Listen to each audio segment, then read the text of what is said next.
If I get it. Yay! Countdown. 2 more seconds to go. What's up, everybody? Hi. Welcome to 3 on 5th now. 3 on 5th? Yeah. Changes every single damn time. We found out I was going to be here and nobody wanted to show up. And who are you? Garry Ladoon. I'm the Thursday Night Fights corner guy. Blue corner for the last 23 years. Nice. 23 years. 23 I have years. never heard anyone say your last name out loud. Ladoon. Okay, that's completely different than I thought. Everybody says that. It's actually the village my family came from in Norway. It's cool. pronounced Luden. Mm-hmm. It's like a little kind of a valley area over there, but it's still a little village. I think I've got some family over there, so be interesting to go back someday. Yeah, that'd be pretty cool. Just meet an entire tribe that looks exactly like you. I was thinking that. Just get off the plane, they all look exactly like. And of course, you got Thor that's 6'9". Yeah. I just imagine you getting off the plane and they're just like, one of us. Hey, Garry, how you doing? Come on in. We're Welcome waiting home. for you. Yeah. It's just like, is this a cult? What's going on here? No kidding. Oh, what was that? Midsummer, the movie that one's about the Norway kind of. Oh, yeah, that one. Murder cult people. Oh, or it's whatever. fantastic because it was kind of innocent and then it just got weirder and weirder and weirder and then people started dying horrifically and you're like, oh, it's a cult. I'm not gonna say that was a good movie either, but that was. I enjoyed it. Kind of a. Did you ever see Insomnia with Al Pacino? That was great. It was up here. Insomnia is a And, remake of a Norwegian movie. Mhm. It's an exact remake because they have the same circadian rhythm with the sun that we do. So it's pretty cool. For some reason, anytime somebody says Insomnia, I think Robin Williams, not Al Pacino. Al Pacino and Robin Williams. Oh, he were was in in it. Insomnia. Okay. Robin Williams was a murderer. Amazing. I still, even though I have not seen Insomnia. It's great. They actually film it in Alaska and parts in Seward and Anchorage and in Girdwood. Is it the one where he's in the photo booth or the little photo drop off? Or is this a different movie I'm thinking of also with Robin That's Williams? that's photo, 1 hour photo, I think. Where he's Okay. murdering Different people one. or something. Yeah. I have No, no clue what happens in that one either. But he never murdered them. He was like a really creepy guy that worked like the Walmart photo thing. So he's printing everybody's pictures and he sees all these people, and like these families, and he kind of gets attached to these families. And then I can't remember, something happened with one of the families. He ended up getting a whole bunch of photos of this one family, and it turned out somebody was abusive and all this stuff, and it was just really crazy. But yeah, he was kind of a creepy guy that he kind of felt he was a part of all these families, and he was getting all their photos, developing him. such a weird idea for back then, like you're sitting there and you got all these photos of people that you're basically now you feeling you're a part of their family. Yeah, how's Patricia doing? Yeah, it's like Do you know she's cheating on you? I just developed that role last week. it looks like the vacation went well, huh, Betty? Yeah, I hate to date myself here, but can you imagine back then, like, you're taking naughty pictures of yourself with that, and then you got to go develop them, and then you have to go pick them up from the guy. That's why Polaroids were so popular. Yep. Yeah, and that's why Polaroids are the one camera of choice for that kind of thing. Oh, yeah. Crazy stuff.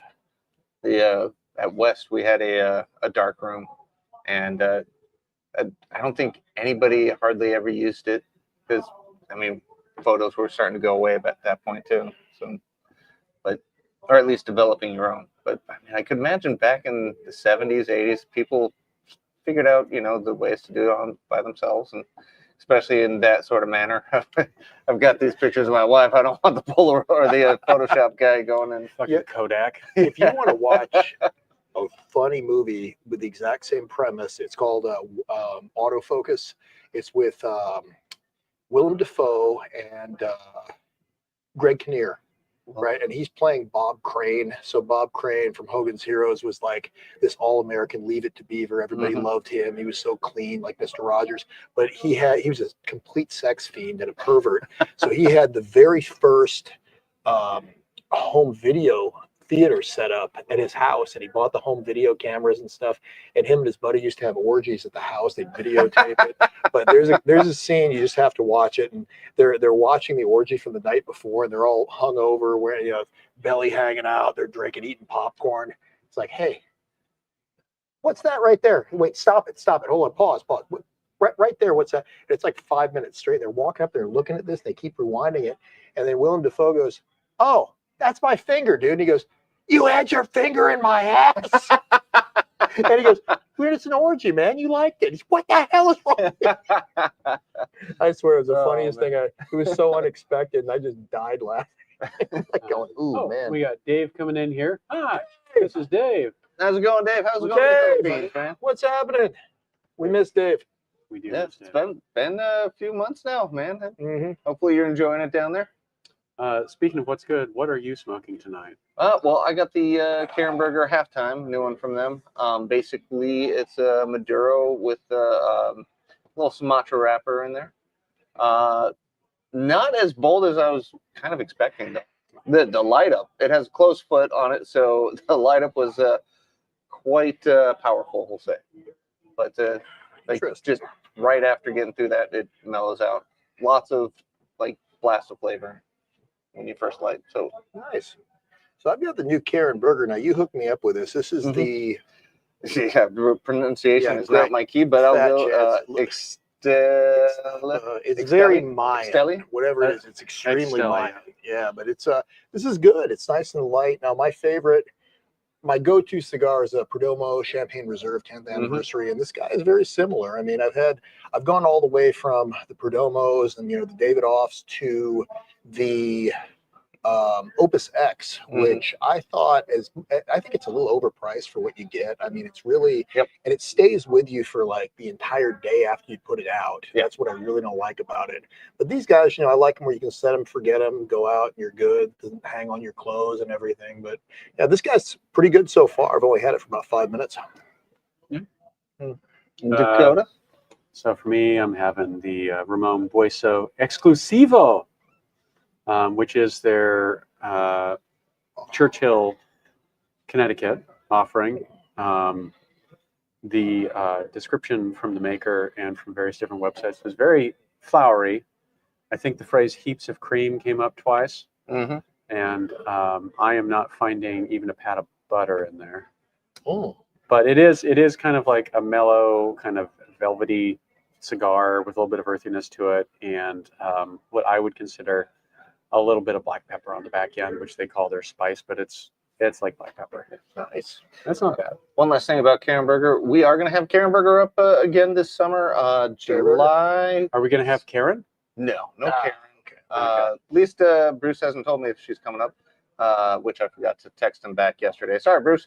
But July 17th, July 18th, one of the days will be down here in the lounge, and the other one will be out in town, kind of ironing out still to maybe Eddie's Sports Bar or at the Broken Blender.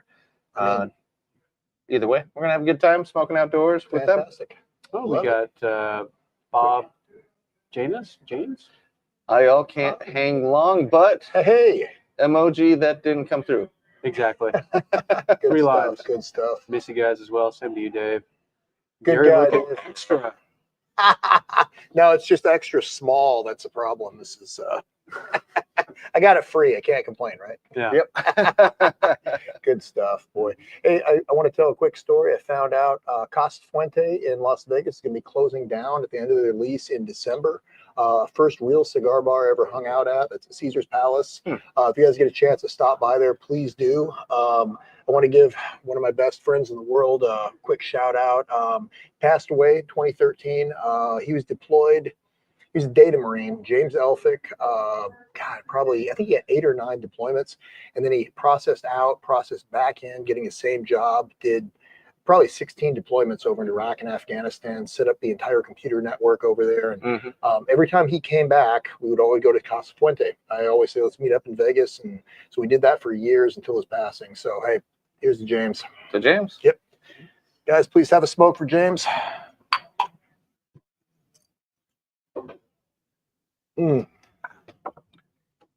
Good stuff. So did Casa Casa Fuente, did they give a reasoning? You know, I think it was just a lot of stuff closed down during COVID.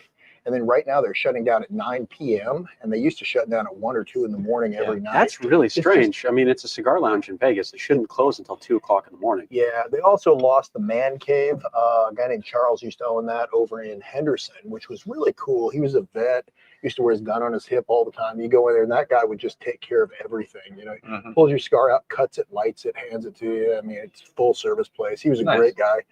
There's a couple new places. In Fuego is in Henderson.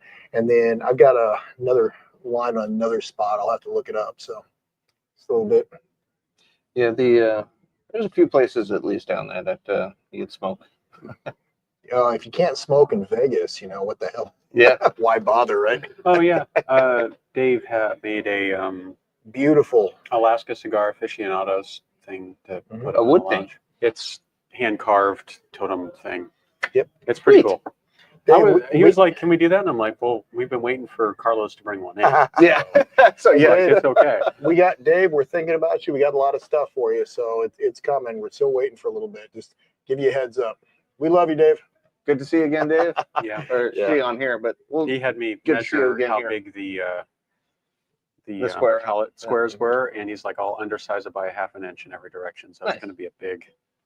That is going to be It's big. nice looking. I've seen it. I'm actually I'll make sure to get some varnish on it and make sure it's in nice shape when I get it up. So Sweet. Just we can dip it in a boiling tank of linseed oil and it'll be fine. Oh, there we go. Yeah, linseed's good. Do you have that much? It doesn't take that much. Do you have a pot big enough for it too? Yeah.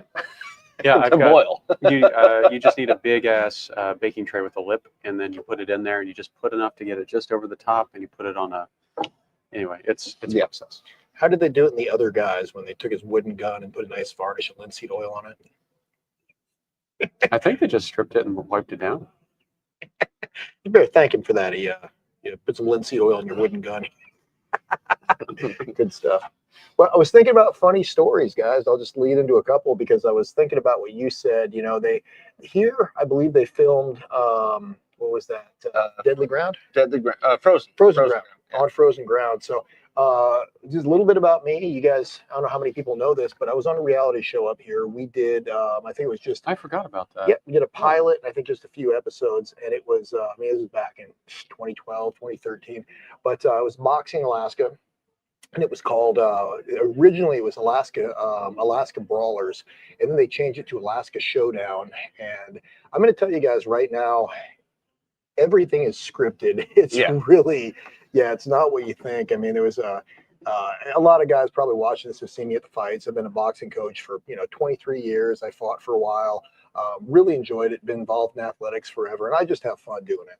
So anyways, they come up and they say, "Hey, we're going to have this big reality show, and you're going to be on it." And I said, "Okay, great." And they said, "All right, so Chaz, the other corner man, he's older, real grumpy." And they said, "Okay, he's going to be the Rocky style, old school. He's going to take people and have them like lift logs and drag tires."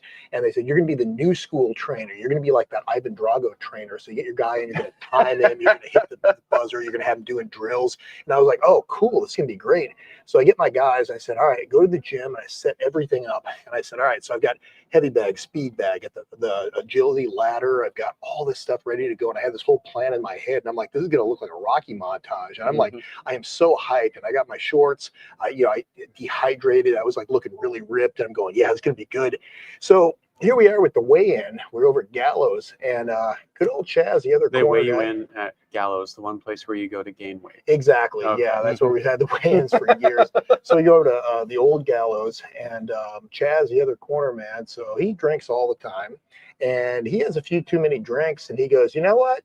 The hell with this. I'm not going out to the river to screw." And he gets in the car and he starts to drive away. So we're all going, "Chaz, what the hell? We're filming." And he's like, "I'm going home. Forget it." So everybody's chasing him. "Chaz, no, you can't do this. You can't do this." So they looked at me and said, "Okay, Gary, you're going to go to the river with your guy. Chaz's going to go to the gym because it's only 5 minutes away." And I'm going, it's the middle of summer. I've got on shorts and a tank top. And you want me to go in the middle of the woods in a freaking river? And Chaz's never been in a gym his entire life, right? So I'm just offended, and I'm going, what in the heck? So they take us out. They said it was Talkeetna River. It was actually Jim Creek. So we drive out to Jim Creek. There's bugs everywhere. I'm just going, oh my God. You know, I'm standing like literally a pair of shorts and a tank top. I've got nothing. And they said, okay, well, what are you going to do with your guys? I said, I have no idea. What do you want me to do? And they had me a pair of hip waders that have them run through the water, which was like 3 inches deep. Oh, God. And I was like, I am so offended at this point. Anyway, so Chaz, the best part was I didn't see any of this till later. They sent him to the gym. He's standing there looking at the heavy bag, and he's looking at the speed bag, and he's like hitting it one time. It's going back and forth. And I'm just like, it was just the stupidest thing you ever heard of in your life. And then they interview. So we had the fights, and then a month later we came back and did the pre-fight commentary. Right, we thought was going to happen, and so it's like one of my guys got knocked out, and they want me to say, okay, so what you want to say is, now if this guy doesn't listen to me, you know, he's going to get knocked out. Now, mind you, I'm probably 20 pounds heavier at this point, and you know, I'm on camera going, oh my God. So it was just one thing after another, you know, going back and talking about all this. Yeah, everything just everything's down. Scripted, man, everything, and it's so, like my brother and I, well, mostly my brother was on camera, but we went to Norway for the World Beard and Mustache Competition. I think it was 2011. Unbeknownst to us, that they were also doing, I think it was called Beard Wars or something like that. Beard Wars. Oh, God. It was such a garbage show, but you know, just because I was like a quick half-second little snippet in it, like just there I am leaning up towards the judges to get my goatee judged. There I am. Oh shit, I gotta watch, see if there's more of me in there. But seeing how the guys acted different when the cameras turned on, it's like, oh, you fucking scoundrels. Yeah, that's crazy. We got Machine Gun Monkey chiming in saying howdy. Hey. And then we also have someone saying, hey, Chad. Hey, it's Liam. Don't use curse words. Liam, what's happening? Oh, is this he's my godson, yeah. Oh, God. You should not be watching this. We're going to say don't censor him. Just let him be. What's that George Carlin joke? Which one? The 17 words you can't ever say on radio. Yeah, the fuck, shit, cocksucker, or something like that. Cunt, bitch, yeah. Tits is one of them, yeah. Tits, yeah. Which is not a bad word. That's a fun one. Right. Well, it's kind of funny though, you know, like what do you call it? I think it's a seal in French. It's a fawk, right? That was old Family Guy joke. Hey, look at that. That's that pathetic fawk there. Look at that fawk right there. Did you know Meet the Fockers, when they did that movie, they had to find a guy with the last name Fokker, and that's how the RIAA let that go, because they found a guy whose actual last name was Fokker. Otherwise, they were going to ban it. They weren't going to let him call it Meet the Fockers. That just that's comedy right there, just on its own. I mean, it's lowbrow, but whatever. It's still comedy. Yeah, that's some good stuff. Ooh, I mean, if Total Recall can have the, I mean, even though it's awesome, the three-titted lady. Oh, hell Why can't they just have the last name of Fokker? God, I still wonder about that. You know, you still dream about that, and you're going, wow, that'd be. There's a Planet Hollywood somewhere in the U.S. that has that prosthetic up. I guarantee you. Arnold Schwarzenegger did not let that leave set. It's in his house, either mounted up or it's in a fucking Planet Hollywood. You know it is. Funny. If I was him, like, he's got probably a fantastic bar in his house. I would just casually put it up like you would like a head mount up on the wall, just like up above the bar with your other mounts, and just leave it right there with a little plaque underneath it and see who knows. Yeah, he comes home from shooting one day and he's like, honey, I got you some nude lingerie. Put this on. You guys probably, I don't know if you guys know this or not, but Arnold and Maria Shriver, so they're big in Special Olympics, right? Mm-hmm. So we have a huge Special Olympics contingency up here. I mean, it's pretty amazing. We have a lot of funding for it. We have that brand new Special Olympics. My wife's a volunteer for it. I do a lot of volunteering as well. The building's over in Mountain View, isn't it? Yep, in Mountain View, and it's huge. It is huge. Absolutely amazing. But Jim Balamacy, he was the head of the Special O up here. He was friends with Arnold. So Arnold came up here for his funeral. But what I come to find out is him and Maria Shriver used to come here skiing in Alyeska all the time. He had a couple people with him. That was it. And, you know, he'd wear his ski mask and helmet. Nobody knew it was him. So it's pretty amazing. He was up here quite a bit. You would see some beefcake walking up the slope and be like, oh, there's a bodybuilder. Yeah. Wow, that guy's pretty big, isn't it? Yeah. And then he says something. You're like, So you're sitting on the lift next to this guy who has all the stuff on. You know, hey, how's your skiing going today? And he's, oh, I'm pretty good. It's got to be him. I swear to God. You keep staring at him. Patrick Stewart has a house up on Hillside, doesn't he? I told you. Yeah, that was the most amazing thing. I'll tell you. That's another. I'll tell you some celebrity run-ins. And then he's got a permanent seat at the PAC Center. Exactly, right. So this was back when I first met my wife. This was back about 2001, 2002. One of our first dates, it was, I'm going to say it was Halloween. It was like a Wednesday, and Halloween fell on Wednesday that year. And we were kind of driving around. Hey, do you want to go do something? Okay, yeah, let's go to Bernie's. So we ended up going to Bernie's. It was fairly early. And, they used to have really good food in there. And so, we sat down. That's pretty good. So we sat down, and I saw this guy, and he was wearing the absolute perfect Patrick Stewart, Captain Picard outfit. I mean, it was like the most perfect. And I was like, hey, he looked just like him. And I was like, God dang, that guy is going to win every single costume contest you could possibly imagine. I was kind of chuckling. I'm like, God, he must have spent a lot of money on that. Well, come to find out, that was him. It was Patrick Stewart went out for Halloween dressed up like himself. Because no one would believe that's actually Patrick Stewart. Yep. Mm-hmm. Which leads me to my Vegas story that I told you. So this was back, I think it was, I'm going to say 04. So with my wife, we're down in Vegas, and it was Halloween again. And it was Halloween 04. And we'd gone to it was Mr. Olympia that year on Halloween day. Mm-hmm. So we went out afterwards, and the club LAX was the big, that was like the big new club down there in Luxor. So we had a friend of mine, we got tickets, we go in there, and this is just every Vegas nightclub packed, completely packed, sirens, smoke, everything you can imagine, right? So we go walking in there, and they have this huge contest, costume contest that year. And they got everybody's up there to dressed up, and they're judging everybody. And there's a guy that was dressed just like Tyrone Biggums, with the Marvin the Crackhead, whatever his name was.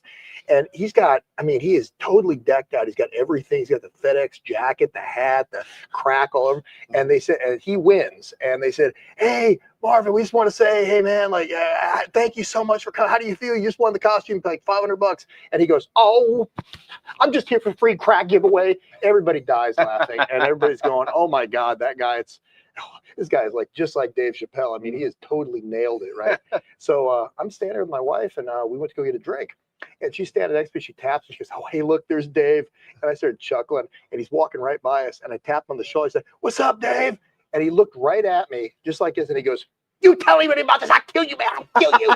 Just like, and it was Dave Chappelle, dressed up like himself for Halloween. Why would you himself. Do that? I heard no one's going to fucking believe it. Well, I heard Michael Jackson did the same thing. He used to run around sometimes, and he'd dress up like himself and take pictures of people on the street. Like, he'd just stand there and, geez. Just put on a prosthetic nose. No, he didn't even need one. Now you look just like, just actually put on a nose. Yeah. Just remove the one and put on. Yeah, it was just unclicks. Yeah, you guys know this. I don't know how many people paying attention, but I competed bodybuilding shows for years. And one year I did the Arnold Classic. And one of the things, if you're a bodybuilder, you got to meet Arnold. Everybody, and right now it's so difficult to do. So I just had my daughter. And I'm backstage, I'm holding my daughter, I was taking pictures of people, and I heard, before I knew Arnold Schwarzenegger was standing behind me, I heard him go, oh, who's this?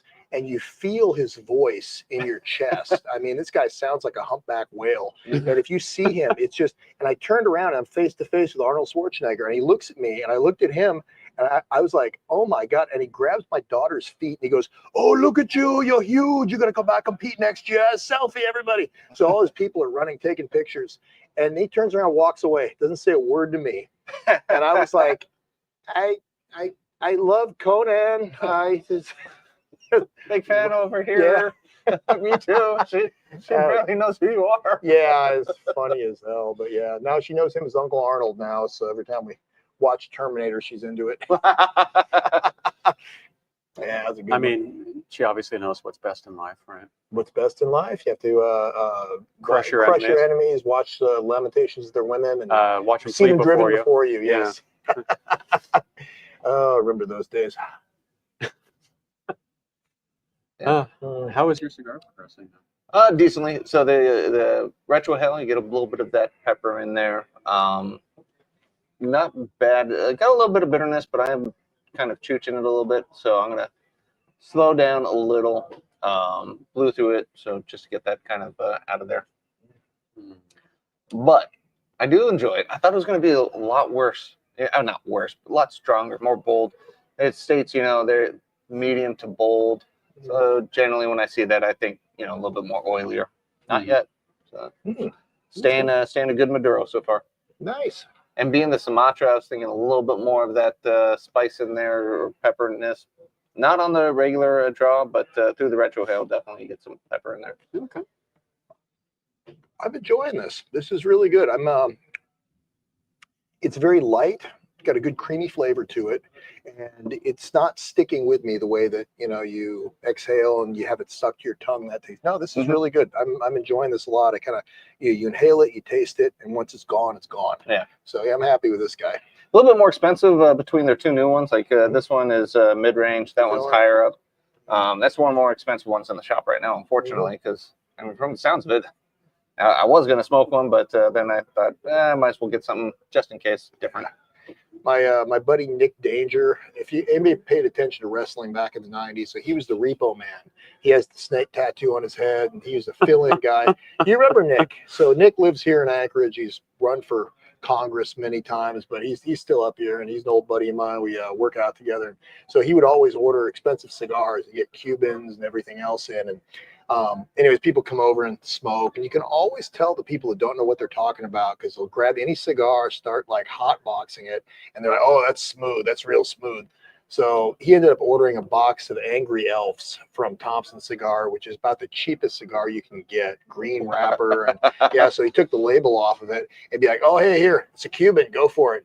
Everybody, "Oh man, that's smooth, man. It's real smooth." It's like shit. Tastes like you're smoking a tire. Liar. I mean, literally, if you've ever smoked a tire, that's what they taste like. I have found when someone comes in the shop and they're looking for a cigar, and it's like, well, what are you looking for? Oh, it's something really smooth. Okay, you don't smoke cigars. So that's not a thing. There's gradients, but if you're just like, I just want smooth, it's like I want anonymity whiskey, so I want like Crown Royal. Or that's basically like the same kind of person who says, I just want smooth. They want Crown, and they want like a cigar that doesn't really have a whole lot of flavor to it. Just kind of like more the experience, right? That's an easy question to answer. It's Serie V Milanio. It's not going to be overpowering in the flavor one way or the other, and so they're not going to be pissed off at the end of the day. So yeah, that's some good stuff. Jeez. I said the Perdomo Champagne Reserve. That's always been my go-to. It's like I remember almost 20 years ago, I got a box of those things, and it was the most incredible cigar I ever had. Never been like that blend they had again, but it was still, I still stick with that whenever I'm traveling. But that's a good one. Super creamy cigar. I have trouble, like I've had a few Connecticut's that were super creamy, and they were like a limited edition, so I've never found something quite like that. But like what was the one that Brown Jug did? The unicorn thing? Unicorn crap or Unicorn puke crap. or farts or something like that. Unicorn farts. Puke. That's I want. It was unicorn farts, but it was a dumb name. But like you picked it up, and the wrap itself felt like suede. Oh wow! It was very, and it was super soft and supple, but extremely well packed, and like it was the creamiest, the best Connecticut I've had so far. Wow! And I was just like, well, obviously you guys had this blended, but like they kind of probably took some off the shelf shit and just rebranded it. So like, what is this cigar? I want this cigar. Watch it be some cheap piece of shit. You know? I'd be fine with it. I like it. It's good stuff. I wonder if they still sell it or if that was kind of like a limited run. It was like they did, I think like 20 boxes, and that was it. I mean, yeah, it was kind of tasty. From what I remember, it's not one of my favorites, but I'd smoke it again. I like the feel of the wrap was just like, ooh, this feels like an event. Yeah. Like, and every once in a while you get a cigar and it's like super oily and like just like has a lot of texture to it, and you're like, this feels like a nice cigar. You know? Yeah, I'm with you. Well, that goes into another story that we can talk about. As of right now, you guys may be witnessing the birth of a new cigar company. You know, we were talking about that the other day. It was really what was it? Scooter Thugs? Yep, it's Scooter Thugs. It's really funny. I've got the logo and everything. I'll have to send that to Dakota. We can posted on up, but I've actually bought scooterthugs.com. Yeah, and, I saw that. Yeah, so now scooterthugs.com is ours. And just the funniest thing, my old workout partner, Sean McKibben, shout out to him. But this is almost, I think it was 2012 or so. And I remember I had a Honda Ruckus scooter, and he had another scooter. And he'd come over to my house. We'd ride to the gym together on scooters. Do you still have the Ruckus? I still do. Okay, Yeah, cool. I had 3 of them at one time. They're fun, and you can yeah. modify them so they become super low riders, and you can put a magnesium plate on the bottom so they spark. Yep. Oh, dude, they turn those. They things do into everything. They turn them into choppers over in Japan. So I got mine back in 09. Super elongated, super low rider. I'm gonna have to see a picture of one of these Oh, because I've got a Honda scooter at my house right now. It's not what you think. Yeah, it's very bare bones, skeletoned out, but it's I'll tell you, I got my first one back in 09, like I said, and everybody that buys those things, it's a phenomenal scooter. You just fall in love with it, but it needs a little bit more. So for me, about 200 pounds going uphill, it'll slow down to about 20 miles an hour, but on flat, you can get up to 45 in it. It's great. It's perfect. But yeah, like I said, just, I wasn't feeling safe, and I was trying to figure out, okay, what's the best way to modify these? That's stock, right? And then this is what they become. Jesus, it's awesome, isn't it? In Japan, I've seen them, and they're not expensive. Like you can get into it, like get into it for like a couple thousand, and then modify it, and you're like 4,000 all in. Yep. Well, I'll tell you what. So, like I said, 09, and I was starting to research this. Like, how could I pick this up a little bit? 'Cause it's almost like a Jeep. A lot of Jeep people actually own Honda Ruckus because you can modify them all you want. So I ended up looking this up, and back then you had to go through boards and figure out wiring and order separate parts. But in Japan, they had these clubs where they were turning them into choppers. They were putting ape hangers on them, and then I've seen a 600cc Honda Ruckus before. It was insane. That sounds. Oh, it's just. It sounds both really fun and really like it's just smoking tires the whole time. Yep. My the guy that was helping me put the stuff together goes, you remind me of this guy that came to Alaska like 20 years ago, and he had a pair of skis, and he had a fan boat from Florida, and he put the fan, he attached him to the skis, and he used to go cross country skiing like that. And I think is that cross country skiing? Or is that just floating? It's just ridiculous. That sounds like fun. Yeah. But yeah, so back then I ended up buying 2 or 3 frames of Honda Ruckus that had different engines on them, and I had it up to 180 cc's, and I couldn't figure out the wiring. I spent 3 years going to different mechanics trying to figure out how to have them do it. Nowadays you just buy a kit. You just order it online and you can just do it yourself. But back then this was like unheard of. Yeah. You had to know how to do wiring. You had to know how to modify carbs. You had to get rid of the engine control unit because you're putting a carbureted engine on, electronic fuel injected engine. So you pull that engine, this and that. So I spent so much money on these other 2 trying to figure out exactly how to make them run. I finally got one white. It was stretched out, 180cc engine on it. I hopped on that thing. We do over 100 easy. And I hopped on that thing and I rode it 2 blocks, and it's not the same. It's not the same as the original Ruckus. I mean, it's great for going straight and racing, but to turn in it is it's horrible. It doesn't have the same response to it. It just wasn't fun. But yeah, anyway. Then you went back to stock. I did. I went back to stock, and I tried to figure out everything I could do to kind of modify the engine up a little bit. You can get about 5 miles an hour more out of it just doing regular bolt-on mods. When I was late teen, young adult, my grandfather was downsizing his collection of just crap in the garage, and buried back in there was a dirt bike I remember from when I was a kid out of the cabin. And I was like, well, what are you going to do with that? And he's like, I don't know. I think the engine sees. You can have it if you want. I'm like, cool. And it was an old Bombardier 800cc racing dirt bike from the early 70s. Heavy thing. Wow. It was a very light frame with a big fucking engine, and it had disc brakes. He had done some mods to it. I got it running, and I think I drove it like 3 or 4 times, and I was just like, I love this thing. I'm gonna fucking kill myself. Yeah, too much. And I put it up for sale for what I thought was a reasonable price because it didn't have a title, because he bought it from some crackhead during the oil boom, or cokehead during the oil boom. Someone showed up at the Cabin Tavern with a Super Blackhawk revolver, riding this dirt bike, and was like, first person to give me $300 gets both. And he's like, I'll take it. And Blackhawk deal. worth $300. yeah, back then, yeah. Yeah. But it was, he took it out to the cabin. We drove it all the time.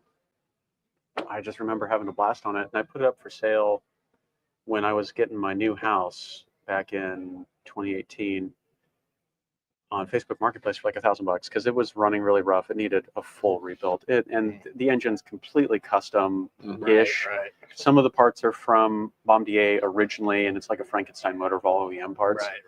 And dude shows up at my house and looks at it, and he's like, I would really like to have this. Here you go. And I'm like, well, what are you going to do with it? And he's like, oh, I'm actually the general manager for the Pacific Northwest for Bombardier.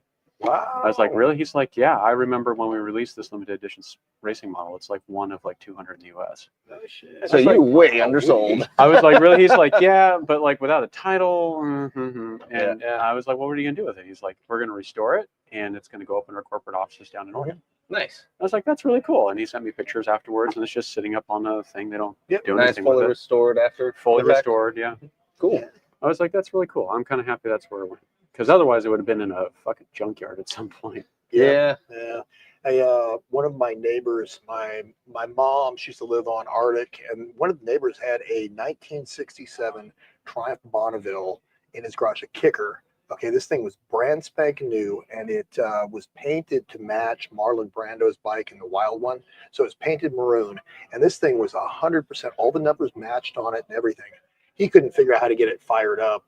The Kickstarter had just worn a little bit on the bolt. So I went in there. I was kind of looking at replace the bolt for $5, and it was. You take an impact gun. Oh. And you put it on there, and you're very careful. And the minute it starts to turn over, you pull that off, and it starts right up. Wow. Yeah. Well, now I know. Yeah. If you're ever having an issue with the kicker, and it's worn out, it's like, well, if I have to replace the kicker and I want to make sure the engine runs before I buy this thing. Yeah.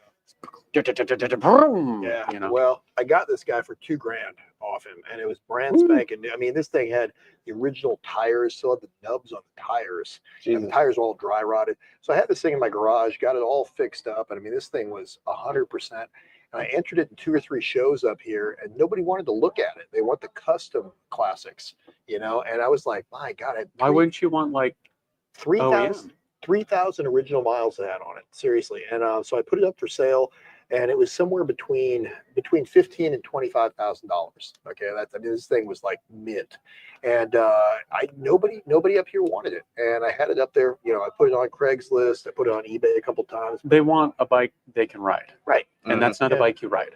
That's a bike you buy and you store. Yep. It was an 80-year-old guy came by my house, and he looked at it and talked about it a little bit, checked the numbers on it, and he ended up giving me $7,000 for it. And I said, you know what? If you're going to take care of it, go right ahead.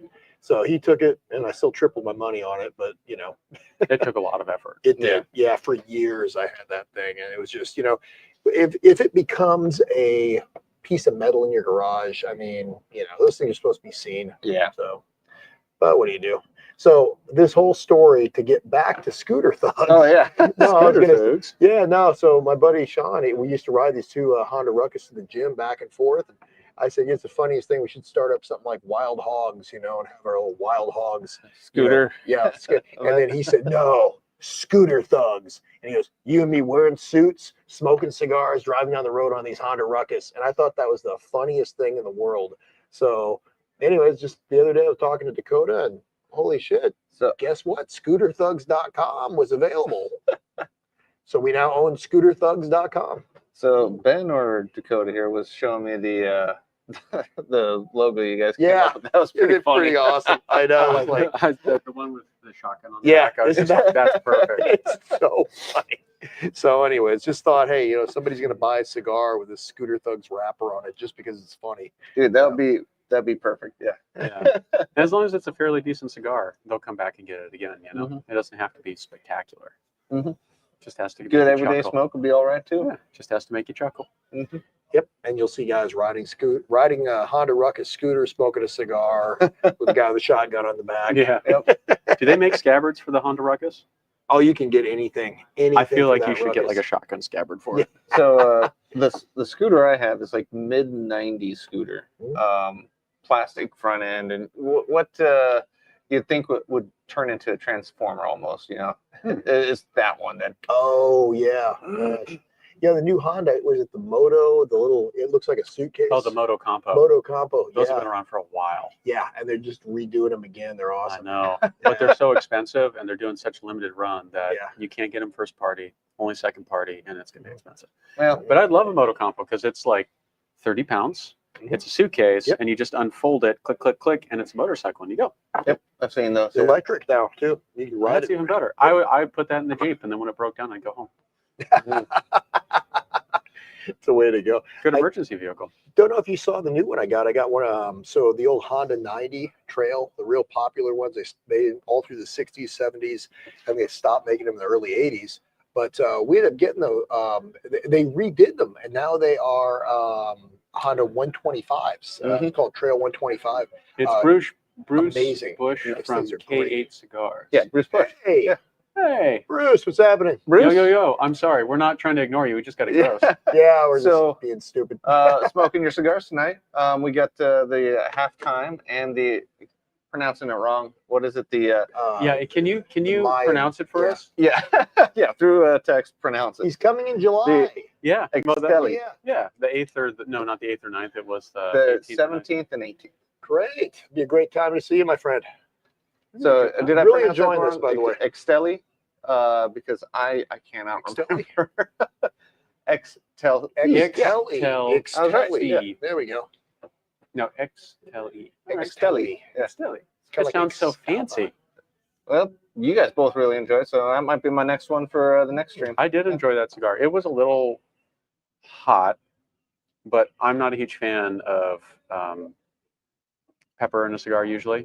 This one's a little bit more on the mild side, and it's almost too much for me. That one was a little bit more so, but it had a lot of other nuanced flavors that kind of overwhelmed it and mixed well with it. And I quite enjoyed it. It was a pretty stout cigar. I don't smoke as much as I used to, so it kind of you have kind of mellowed out a little bit more. Yeah, I think I have maybe one a week. Yeah, it used to be one a night for a little while, it seemed like. Yeah, it was. And then well, if I buy a box of cigars, I'm going to smoke a box of cigars. Yeah. Gotta enjoy them. Yeah. I mean, enjoy them if you're gonna have them. Yeah, if I'm on Cigar Bed and I buy a bunch of cigars and I actually enjoy them, then I'm gonna sit on my back porch frequently and have one. The guys were astounded to see me having a cigar at the whiskey and tequila, or whatever it's called, the tacos and tequila event. Really? Yeah, because you have 2, maybe 3 cigars a week on average. A month. A month? One a month down is my average. Oh my god! And so I smoke them on occasion if I'm out at an event or something like that. But the guys are like, "You don't smoke? What are you doing?" Get that all the time. Hey, You're like, you'd be surprised. I actually know quite a bit about cigars and enjoy them. I just don't need them all the time. Yep. Do we have 2 events set up? He asks. We do. So I am having a hard time locking down Bernie's Bungalow. So I do have the yes to do it again at the Broken Blender, but I'm trying to go to another place called Eddie's Sports Bar. Eddie's Sports Bar is kind of just parking lot area that they close up for events like this. So hopefully they can contact me and get a hold of me, Eddie, or whomever Eddie's is. But it should be a good time. He's a customer every once in a while, comes in and gets cigars. And Frank Stallone, Sylvester Stallone's brother, has done a bunch of shows there. He plays music and goes back and forth. Yeah, he's.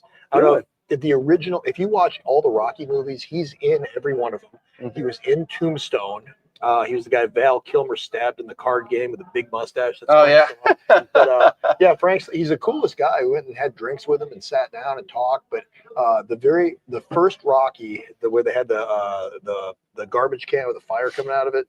Yeah, he's the guy that did "Take You Back." Do do do do. That was his song. He wrote that. Wow. Yeah. That's cool. But he travels around and does shows. And so doing shows as like a musical act, or nice. Yeah, just this solo music, plays guitar, and really cool guy.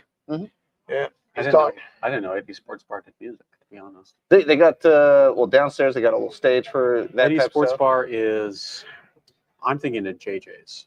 No. Not JJ's. Yeah, not JJ's.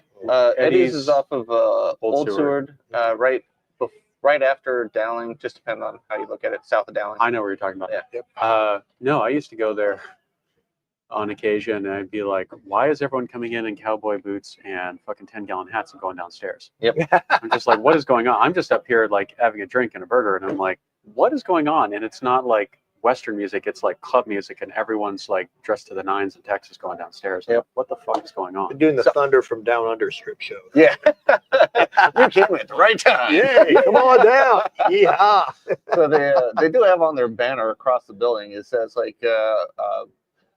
after party for the rodeo here or something like that. Oh, okay. So yeah, they're Western or country bar, I guess. Okay.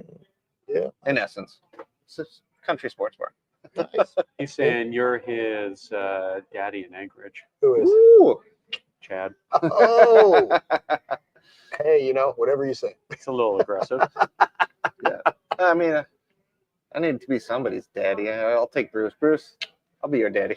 I just Interesting. imagine you putting him on a bike and teaching him how to drive.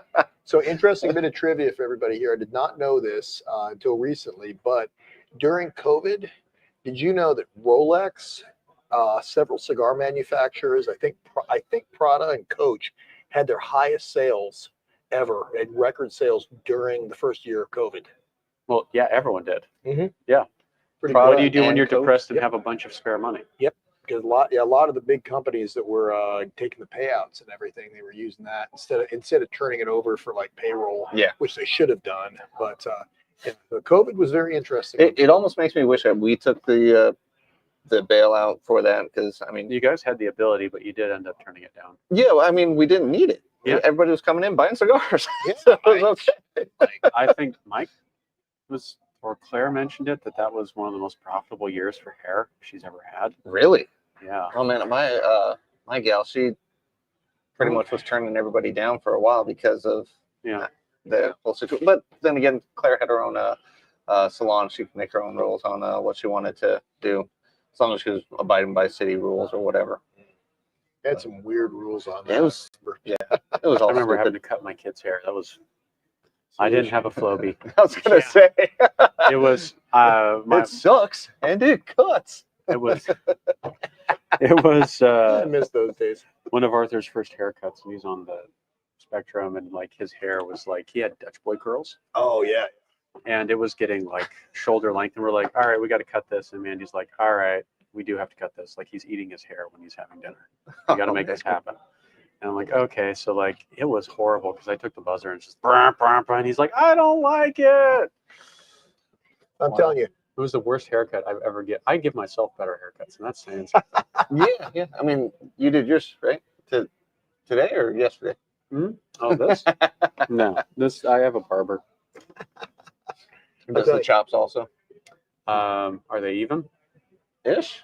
Okay, so yes, he does those. Hey, If they're crooked, it's me. one bad haircut. Look what happened. Yeah, I know, it's- right? It's a choice. It's a choice. Good stuff. Funny thing, most of us that are bald by choice, we'd never go back. I mean, even you can get hair plugs now in Turkey, full set of beautiful hair plugs. I mean, they do amazing job. $1,250, and they house you while you're there. It's Nice. pretty crazy. Yeah, a lot of athletes are doing that now. It's insane. They have a phenomenal program there. And then South Korea they have like their cosmetic surgery is amazing. Like people are going over there and just coming back a different person. I know they do the eye rounding surgery there, and it's fucking horrific. Yeah. It's like we're just gonna break this bone out here and break this bone out here and like resize it. And it's like you see the after effects on some of these people, and it's like your eyeball is literally falling out of your head. You can't even close your eyes. That's terrible. It's terrible. Wind up looking like Kenny Rogers after he had that thing. Yeah. Oh shit. Oh, well, it's all good. So shall we go around with the last run of cigar? Yeah. You're getting there. I mean, it's pleasant, very pleasant. I enjoy it. It's just that little hiccup that I had, but I should have let the ash fall on its own instead of chatting on the table. Yeah, if it would have fallen on its own, it probably would have held off a little bit better without that little bit of that bitterness. But then relighting it, getting it going again, perfectly fine. It's a good cigar all around. I'm about halfway through, and this has not changed a bit. I haven't gotten It hasn't been hot, burning, nothing. This is great. This is a really good cigar. Nice. Yeah, I would definitely smoke this guy again. Yeah, for me, the Exclusivo from Ramon Bueso. The pepper's kind of ramped up a little bit, so I've gone through it, but it's still kind of like a nice, mellow Connecticut. Definitely still has that earthiness. That black pepper's in the background getting a little bit stronger, but that might be because I'm just smoking it. It's building in my mouth, you know. But overall, it's a pretty enjoyable cigar. Probably would go well with like a Guinness, to be honest, which would cut that quite a bit. So, how did you pronounce it again? The name of it? Exclusivo. No, the company. Ramon Bueso. Ramon. Ramon Bueso. Bueso. I've been saying Romaine Bueso Romaine Bueso. for The salad company. years. I've been saying Romaine Bueso, and then the other day I looked at it. I was like, it's Ramon. Yeah. Shit. I've been saying it wrong for so damn long. Ramon. Romaine Bueso. So the Spanish salad. Thanks, dyslexia. So I got one for you guys. Did you know that the Caesar salad was developed in Tijuana? It's called the Cigar salad. It has nothing to do with Europe. It was developed in Tijuana, Mexico. It's called a Cigar salad. With anchovies and everything? Yeah. Ugh. That's where they invented it. Ranch dressing was invented here in Alaska. On Hidden Valley Ranch. Yep. Yeah, it was up at Which is still Fairbanks, yeah, or North Pole. North Pole. Yeah. South of North Pole, almost to Delta. For everybody else, that's Fairbanks, pretty much. I mean, Yeah, if you want to say Fairbanks, like that encompasses several hundred miles in all directions. Yeah. Yeah. Yeah, well, nobody's going to be going on the map and looking for North Pole in Alaska. Right. It's kind of a suburb of Fairbanks. Yeah, almost. exactly. Yeah. They have their own mayor. It's like you got Colorado, you got Boulder, and all those areas. They're different, but they're all freaking Denver. It's all Denver. Say that to someone from Boulder. I do, and they hate me. They hate me so much. So a little bit of trivia about Alaska. You know, a lot of people, I guess, are not from Alaska on the podcast, but we had a lot of world records up here. Like the subway that we had, one of our subways was the highest grossing subway in the world. Talkeetna, right? No, it was actually the one on 36th. Okay. Yep, and then the Chili's restaurant that we had when they first opened up was the highest grossing Chili's. It was making something like $2 million a month profit when they first came up. And then Costco's. Costco, same thing. Yeah, Costco. One of the most profitable Costco's is here in Anchorage, Alaska. Best Buy. Yep, Best Buy. The original one they opened up in the Diamond Mall because I worked there. They're like, yeah, this is kind of the crown jewel of the whole company, which is why they experiment up here. And I'm like, what do you mean? They're like, this store makes more revenue than some districts. That's insane. Oh, it's crazy. It's curtailed down since Amazon's come up, but like when I first started working there, Amazon was really ramping up the home delivery stuff for electronics, and Costco was trying to compete by basically selling stuff at cost or below cost. And they're like, I don't know what we're gonna do. We're not hitting the revenue numbers we did last year. And I'm like, well, what did we do last year in this department? Oh, we were doing like 30 million a month in this department. Yeah. And I'm like, just selling TVs monthly, you made $30 million? Yeah. Don't worry about it. Greed. Yeah. Just fucking greed. You can't, like, you've hit your market cap. The economy's naturally adjusting. Like, I know that doesn't look great to investors, and you're going to fire the leadership and bring in new people to keep pumping those numbers, but like, come on, man. There's saturation at some point, and then you got to come up with something new, or people standing around the whole fucking block all the way around for the PS2 when it came out. Yep. Insane. The old Black Fridays we had. Oh, yeah. Insane. And then J.C. Penney's, we had some phenomenal. You could buy clothes for $5 there in the clearance rack. It's because they send it up here. They didn't want to ship it back, so they had all this stuff that was up here. They put on clearance until it was gone. Yeah, it was just insane. So we have a phenomenal representation of indoor athletes here too, which is crazy. I know years ago we had one of the gyms, it was Polaris Athletic Club.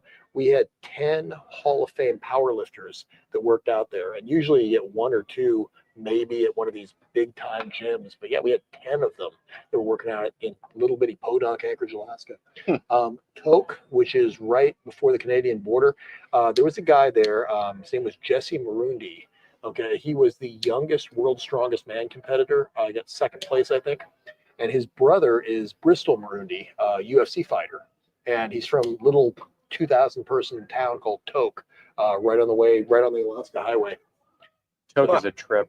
Oh yeah. Both to get there and like the town in general is just like, it's like a different country. It's weird. It's like one of those blink and you'll miss it towns, but that's spread out over a very long. Alaska fans there, the weirdest fucking thing you've ever seen. Yep. Tok? Yeah. No, that used to be in Fairbanks where they call it something else now. They have an Alaska themed theme park with a really shitty roller coaster and just random stuff there. Like they have like Santa's sleigh, which is literally has rocket turbines on it, and the dude like, yeah, it's just spool them up. Yeah, like every time some huge piece of machinery was like for some reason left in the state, it goes up for auction. This dude buys it and then like tries to reconfigure it to look like Alaskana and just puts it on his property. Yeah. It's kind of horrifying, some of the stuff he has there. You just got to modify it to look weird, and then it's definitely Alaska. He's got... you get the truck from the military, grab like 2 other vehicles, slap parts together, and then he's got some sort of buggy for hunting. The original land train, so like back in the 60s, they wanted to build these giant egg-tired tractor things that could have like 30 to 70 cars that they would deploy from Fairbanks or Fort Wainwright and go to the North Slope to fight the Russians because there was no railroad. Yeah. You couldn't build a railroad, and this was supposed to be it. And the tester vehicles they built, which were a multi-million-dollar project back in the 60s, are just parked on his property. Like it just got abandoned, he bought it, and they shipped it on down. But like, talk about tire, like the tires are like 30 feet fucking tall. Yeah, probably about solid a $10,000 tire to get way more. That's the weirdest looking thing. You guys have been to Fairbanks, right? Yeah. Okay, have you ever been to the Fountainhead Auto Museum up there? That is a world famous museum. Insane. So there's a place up at Fairbanks, Alaska, 300 miles north. It's called the Fountainhead Auto Museum. So the Fountainhead family is one of the wealthiest families in the U.S. too. Yep, it's crazy. They've got over 100 cars in there, all starting from like they had from the 20s up, and then they had the very first Model T that was ever in the state of Alaska. It's restored, and you can take pictures on it. They have old time clothes, but they've got over 100 cars there that they restore on a regular basis, and they actually have a shop. Part of the college there, they have the kids restoring these things. They've gotten a hold of Jay Leno's garage, and they go back and forth doing 3D parts with him. But they've got cool. It's absolutely amazing, and it's free to go in, make a donation. But if you ever go to Fairbanks, Alaska, guys, that is a great place to stop. I mean, next time I'll have to remember that because I've been there. Have you ever stayed at the Fountainhead Hotel? Yeah, they own the hotel and everything. So it's called the Fountainhead. It's the nicest hotel in Fairbanks. It's probably potentially the nicest hotel in the state of Alaska. And supposedly the reason why that exists is when the family comes back up to Alaska, they wanted a nice place to stay, so they built a hotel. Which is kind of like a weird kind of old money kind of thing. It's like, well, we want a vacation in Alaska, but we want it to be on our terms. Yeah. So we're going to build our own hotel instead of stay at someone else's establishment. It works for me if I had that money. Yeah, they have fuck you money. Yeah. Well, I want to tell you guys a funny story and this is all true. A lot of people think I embellish these things, but I can't make this up, right? So anyways, I got a really good friend of mine lives in Hawaii. His name's Mark Canolio. Mark, you're a bastard. You're the worst friend I ever had. So anyways, Mark, he owns Iron Hawaiian Fitness, and it's kind of a garage gym over there, and The Rock works out there sometimes when he's in town. I mean, this place is like, it's like old school Gold's Gym. Everybody loves it over there, but you just kind of put it together, old military weights and everything. But I mean, it's phenomenal. I love the gym. Iron Hawaiian Fitness on Oahu. I think it's in International, I think it's International Road. You'll know it. Just look it up. Anyways, my buddy Mark. So he was going through a divorce. He was like, in his late 40s, and anyways, he's working as a bouncer at a strip club over there, and he meets one of the waitresses over there, and they start dating, and she's 20 or 22, and he's in his 40s, and he's depressed and everything, and she's like, hey, Mark, I really think I want to start like dancing for extra money. What do you think? He's like, yeah, sure, babe, whatever. He's depressed, he's drunk, and like a few weeks later, oh, hey, Mark, I think I'd be really good at porn. What do you think? Yeah, baby, be great at it. Go ahead. So she gets a call from Vivid Entertainment in Los Angeles, and they fly her over there to start filming porn, right? So her porn name was Chanel Preston, who is the #1 porn star in the world back in like the early at the time. She was the new Jenna Jameson, and she was hosting the VMA Awards and everything. And I'm like, oh my God, Well, she's from Fairbanks, Alaska. Her dad owns College Coffee. So she's this little girl from this little town up in Fairbanks, and she's the #1 porn star in the entire world. So I don't want to. I probably shouldn't say this, but my wife, we get tickets for the VMA, the Video Porn Awards, right? And he's like, yeah, you can sit with us 4th row. Tito Ortiz will be sitting there with Jenna Jameson. And I told my wife, oh my God, we got tickets for this thing. Oh my God, honey, I can't go. People from work will see me there. I'm like, it's because they're watching. Like, we got to go to this unspoken thing. agreement. We won't talk about it. God, People at work will see you there. They're not going to be ashamed to see you there. That's what I'm saying. They're going to be like, high-fiving. hey, yeah, we saw you at the porn awards. Tell me the video you've been in. Yeah, it's like, I totally would have faked it, man. It would have been great. But yeah, no, it's phenomenal. But yeah, no, she's the #1 porn star in the entire world for about 10 years. Was from Fairbanks, Alaska. Wow. Yep, it's crazy. Yeah, my cousin used to wrestle against her back in high school. Yeah, I know. She wrestled too, huh? Yeah, she wrestled. Yeah. Well, she has to be in shape. So. Oh, she's still, yeah, I think she's still doing some of the MILF stuff, but it kind of makes me feel bad because, you know, I'm going, wait a minute, when did you turn into MILF porn? So on that high note, we'll see you guys on the first Saturday of next month. Thank you for tuning in. And I don't know, do we need a catchphrase? Have a good Scooter smoke. Thugs. Scooter Thugs.